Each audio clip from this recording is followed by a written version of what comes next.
he's dad. It's as simple as that. He's daddy. That's how I've known him ever since.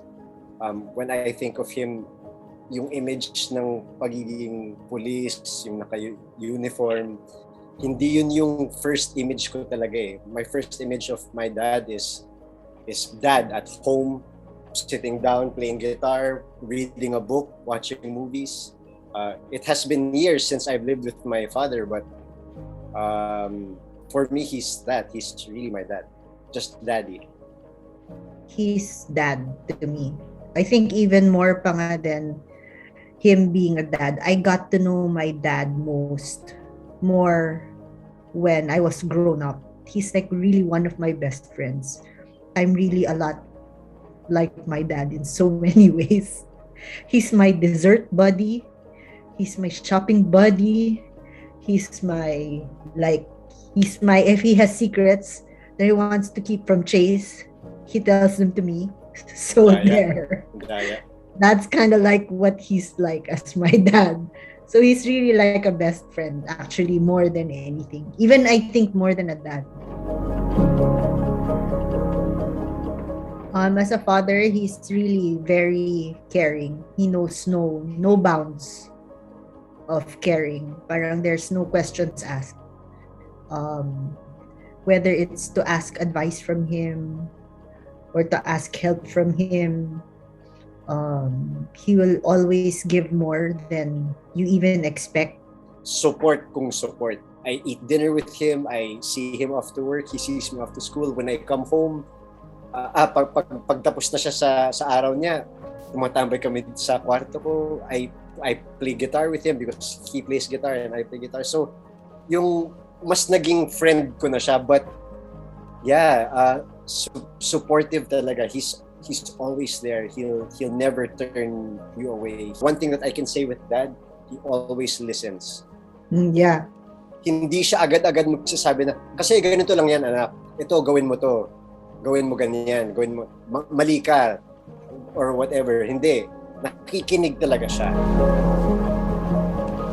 When we're together as a family, he really gives us his time when he's there with us. So, my dad likes running. So the story I always tell people is he brings me with me running. So we run all around Baguio. Then he leaves me behind. When I was probably less than 10 years old, he leaves me and then he tells me, "Anak, I'll see you in Burnham Park." So he already knew I was very independent growing up. So he would leave me and I thought it was normal. Nung na-assign siya sa La Union, the first time I ever joined a running event, first time ever, 5K, yun, kasama ko siya. Tapos naalala ko siya, tuwang-tuwa siya sa akin. Unlike you, he did not leave me behind. he was just beside me, cheering me on. I remember that. Yeah, that's actually a very fun memory. Sabi niya, you know in life, anak, if you are given a choice to be right or be kind, choose to be kind. Because sometimes, yes, you may be right, but if it's hurting people also, then choose to be kind na lang. Ako naman, of course, I just learn from example. Right? I learn from how he is as a person. And one thing that I really noticed about that is how caring he is, not just to his family, but everybody else around him. He's like Mr. Congeniality, Mr. Yeah. He's a friend. He's a friend to everybody. Yeah. The value of listening, the value of being careful about what you say. He's very careful with what he says. Parang hindi lang siya yung basta-basta lang nagsasalita. He communicates. Yeah. Yes, he communicates very well. Being cool under pressure. Bihira magalit si dad. Yeah. Bihira talaga. I can count in my fingers how many times he's gotten angry in my entire life. Hindi siya impulsive. There's so many things to be proud of with dad.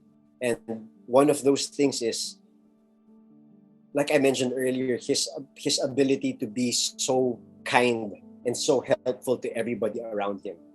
I think there's a lot of pride also in the fact that he chose to stay and serve his country. He has the support of his brothers and sisters in the US, but he chose to stay. So I think that's something also that I'm proud of, that he chose to stay home in the Philippines, and he chose to serve. And up to now, after how many years, it's still what he really, really wants to do. Ultimately, he still wants to be a public servant. Sa pagkakakilala namin kay Dad, sobrang bait niyang tao. Wala siyang ganong klaseng parang ere na parang typical politiko. Wala eh. The mere fact that he became PNP chief, that is something to be very proud of. His track record in the PNP speaks for itself. My dad is really good at leading people. He's really good at playing guitar. He's really good at singing. He has a great voice.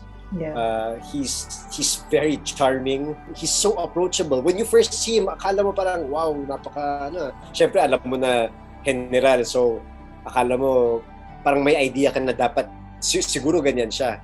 But when you get to know him, wow, masarap siyang kasama. He's really good at people. He's just really enjoyable to be with.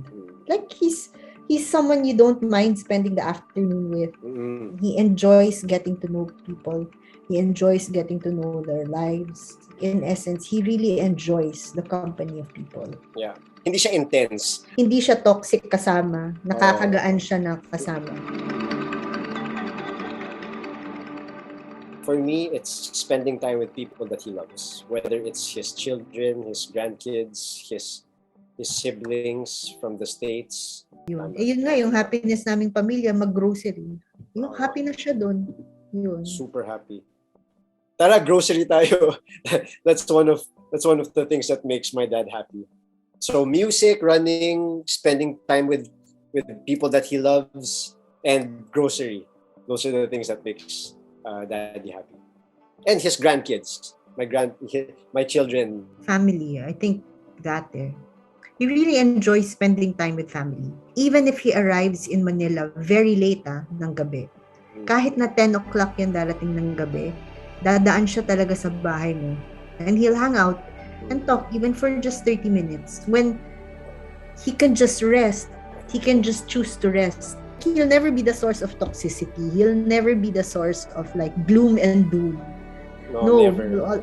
Never. He will always try and find a way to be the source of joy, to be the source of calmness. Yun, in the room. I've never seen him to be the type to be very happy with material anything. Mga ano lang talaga, mga finer things in life. Family, friends, experience, time spent together. He listens to people. He can get along with anybody. He doesn't break under pressure. If there is something that needs to be done, he'll get it done. He really gets to weigh the decisions of what is best. Hindi ko talaga ma-explain sa edad niya. Grabe yung energy niya. To have the energy to do it, to have the willingness to do it, the willingness to serve. His heart is pure in the service. He knows how to be a leader. Kailangan may experience. Kailangan may puso. Dad has both. His ability to listen. That is actually the best quality that he has. That will make him a great mayor. He always seeks the advice of people. Very rare, I think, yung people, at least within his age, who seek the advice of their children. I think that in itself is a demonstration of his willingness to listen. His being very approachable, I think, is a good quality because kung yung mga tao takot na ma-approach siya, paano pa nila? Kung takot ka na mag-approach, hindi ka pa nga umaabot dun sa point na pakikinggan ka kasi hindi mo nga in-approach yung tao, di ba? So he's very approachable. I think that makes him a great mayor. I think what will make him a great mayor is that he's not a politician. Yep. He's a public servant, and that's the heart of it all.